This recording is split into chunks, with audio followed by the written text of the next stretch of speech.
आज हम क्लास 2 की हिंदी बुक भाषा माधुरी का चैप्टर 16 अभ्यास इसको समझेंगे और इसका एक्सरसाइज करेंगे। तो चलिए शुरू करते हैं। सबसे पहले नए शब्द गुरुकुल, गणित, औरत, निशान, विद्वान। गुरुकुल, गणित, औरत, निशान, विद्वान।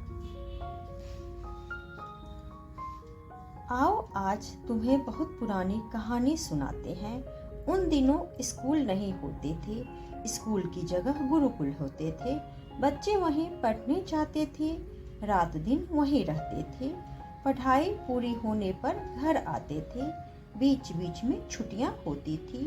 वहाँ गरीब अमीर सब एक साथ पढ़ते थे। उन्हें पढ़ाने वाले गुरु भी वहीं रहते थे। ऐसे ही एक गुरुकुल में बोपदेव रहता था। वह गरीब माँ बाप का बेटा था। ये कहानी बहुत समय पुरानी है। उस समय स्कूल नहीं होते थे, वहाँ स्कूल की जगह गुरुकुल होते थे। जहाँ जो बच्चे पढ़ने जाते थे वह दिन रात उसी में रहते थे और वहाँ जो पढ़ाते थे उन्हें गुरु कहा जाता था। उनके गुरु भी उन्हीं के साथ रहते थे। वहाँ सब अमीर गरीब एक समान थे, सबके बच्चे वहाँ एक साथ पढ़ते थे। वैसे ही एक गुरुकुल में बोपदेव नाम का एक बालक रहता था। वह गरीब माँ बाप का बेटा था। उसका माँ बाप जो था सो गरीब थे। ये चित्र है, इसमें बोपदेव है। ये गुरुकुल है उस समय का जो जंगल में है। बोपदेव जो भी पढ़ता उसे कुछ समझ नहीं आता था। गणित से उसे बहुत डर लगता था। जो कुछ उससे पढ़ाया जाता वह कुछ नहीं समझ पाता। उसे रोज डांट पड़ती। वह हर समय सहमा सहमा रहता। निराश होकर एक रात उसने गुरुकुल छोड़ दिया। चलते चलते वह एक गांव में पहुंचा। सुबह हो चुकी थी और गांव के कुएं पर औरतें पानी भर रही थी। अब बोपदेव जो था वह कुछ नहीं समझ पाता था। उसे और सारे विषय में उसे गणित से बहुत डर लगता था। उसे जो भी पढ़ाया जाता उसे कुछ भी समझ नहीं आता, इसलिए उसे रोज डांट खानी पड़ती थी और वह हर समय सहमा सहमा मतलब डरा डरा रहता था। एक रात निराश होकर उसने गुरुकुल को छोड़ दिया और उसे छोड़कर वह एक गांव में पहुंचा। तो जब वह गांव में पहुंचता है तो सुबह हो चुकी होती है और गांव में कुछ औरतें कुएं पर पानी भर रही होती हैं। उसने कुएं पर जाकर एक औरत से पानी मांगा। औरत ने कुएं में बाल्टी डाली और पानी निकालकर उसे पिलाया। उसने पानी पी लिया। पानी पीते पीते उसकी आंखें कुएं के किनारे बने निशानों पर टिक गई। वह कुछ सोचने लगा। तब जब उसे प्यास लगी तो उसने जो कुआं पे औरत पानी भर रही थी उससे पानी मांगा पीने के लिए। तो औरत ने कुएं में बाल्टी डाली और पानी निकालकर उसे पिलाया। जब उसने पानी पी लिया तो उसका क्या होता है कि उसका ध्यान जाता है कुएं के किनारे बने हुए निशान पर और वो सोचने लगता है। या कुआं है, इसमें गांव में कुछ औरतें कुएं पे पानी भर रही थी। बोपदेव है। उसने उसे सोचते देख पानी पिलाने वाली औरत ने सोचा बालक और पानी पीना चाहता है। उसने उसकी तरफ पानी की बाल्टी बढ़ाई। बोपदेव इशारा करके बोला, इन्हें किसने बनाया है? औरत हंसी और बोली, बेटा तुम बहुत भोले हो, इन्हें किसी ने नहीं बनाया। यह तो रस्सी के निशान हैं। पत्थर पर से रगड़ खाती हुई रस्सी कुएं के अंदर जाती है और बाहर आती है। हजारों बार की रगड़ से ये निशान बने हैं। अब जब औरत ने उसे सोचते देखा तो उसने सोचा कि इस बच्चे को और पानी पीना है। तो उसने पानी की बाल्टी उसकी तरफ बढ़ाई। तो बोपदेव ने इशारा करके उसे निशान की तरफ इशारा किया और उससे पूछा कि इसे किसने बनाया है। तो औरत हंसने लगी और उसे बोलती है कि बेटा तुम तो बहुत भोले हो, इन्हें किसी ने नहीं बनाया है। यह तो रस्सी के निशान है।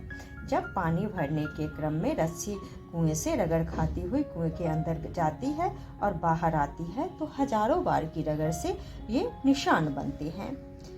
यह सुनते ही वह सोचने लगा, जब रस्सी की रगड़ से पत्थर में निशान बन गए तो मैं बार बार के अभ्यास से अपना पाठ याद क्यों नहीं कर सकता। मैं अब गणित का सवाल बार बार हल करूंगा। जो नहीं समझ आएगा उसका तब तक अभ्यास करूंगा। जब तक वह समझ में आए। बोपदेव गुरुकुल में वापस लौट आया। वह अभ्यास करने लगा। वही बोपदेव बाद में बहुत बड़ा विद्वान बना।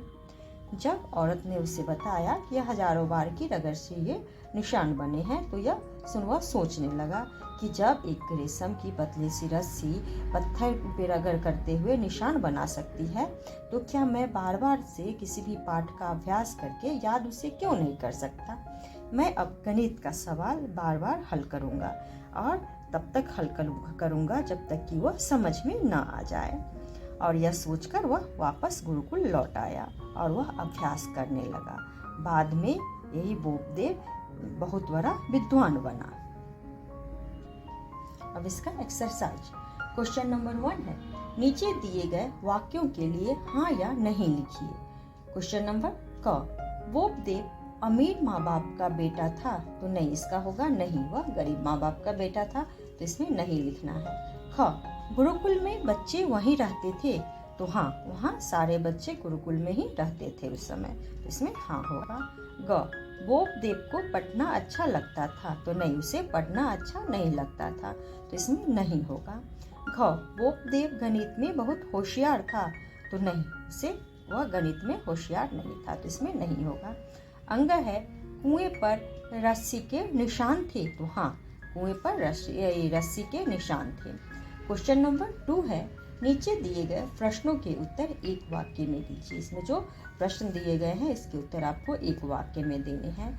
क, स्कूल की जगह पहले क्या होते थे, तो का होगा, स्कूल की जगह पहले गुरुकुल होते थे।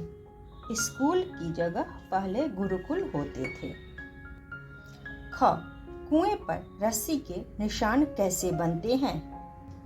ख का है, कुएं पर रस्सी के निशान हजारों बार की रगड़ से बनते हैं। कैसे बनते हैं, तो कुएं पर रस्सी के निशान हजारों बार की रगड़ से बनते हैं।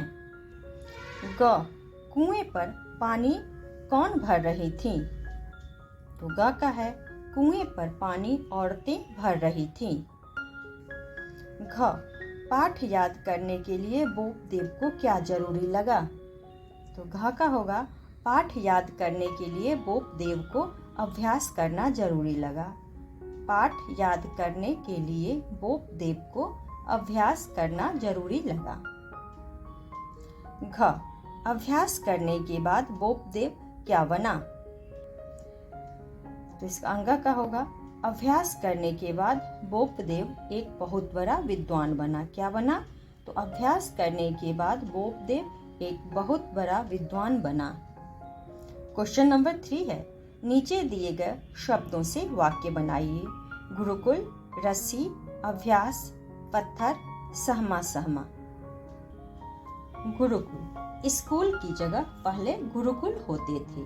इसका क्या बनेगा गुरुकुल का, तो स्कूल की जगह पहले गुरुकुल होते थे। रस्सी, मेरे पास एक रस्सी है। अभ्यास, मैं खेलने का अभ्यास करता हूँ। पत्थर, मेरे पास एक बड़ा पत्थर है।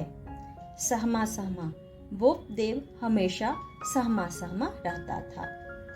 गुरुकुल, स्कूल की जगह पहले गुरुकुल होते थे। रस्सी, मेरे पास एक रस्सी है। अभ्यास, मैं खेलने का अभ्यास करता हूँ। पत्थर, मेरे पास एक बड़ा पत्थर है। सहमा सहमा, बोपदेव हमेशा सहमा सहमा रहा था। तो आज के लिए इतना ही। अगर आप लोगों को यह वीडियो पसंद आए तो वीडियो को लाइक करें और चैनल को सब्सक्राइब करें।